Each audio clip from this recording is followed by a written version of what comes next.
So Paul, the question is, how would you counsel your child if they started dating someone from another religion, a religion other than Christianity? It's kind of an interesting one, probably not uncommon. I face this with my own children.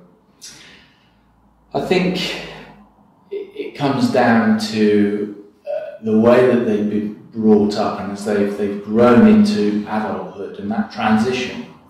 So you see, when they're really small, I think very much they look to me, and part of the role I had was to say, do this or don't do that. Not in an overbearing way, but it was very simple. Don't touch the fire, you'll burn yourself. No, you can't have sweets today because you were naughty this afternoon.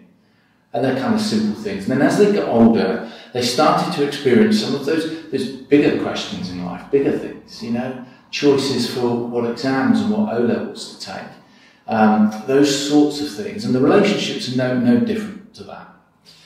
So how would I counsel them if they were involved with someone who wasn't a Christian? Well, actually, I think I probably first and foremost need to think about where they are themselves in terms of their own faith, in terms of how they're making those decisions and other big decisions in life. I would say I'm lucky. I've always had the relationship with my 3 children where we have been able to talk about things. I've been very lucky where we've been able to talk about some of those bigger things in life.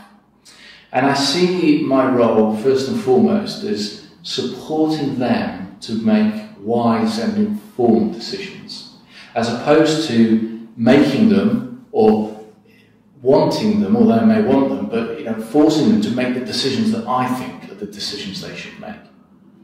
So as they've journeyed into adulthood, I see more and more that my role is being alongside them as they learn to make some of those big decisions for themselves.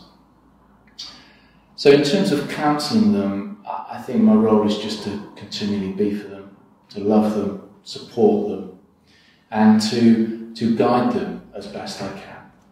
The Bible says if you teach a child in the way they should go, that when they're old they won't deviate from that.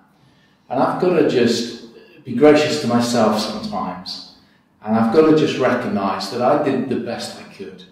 I think I did okay, and my kids have grown up with the similar values that I have, with a similar way of looking at life. And generally speaking, I think they're pretty well equipped to make sensible choices. So I think that's probably the answer I'd give.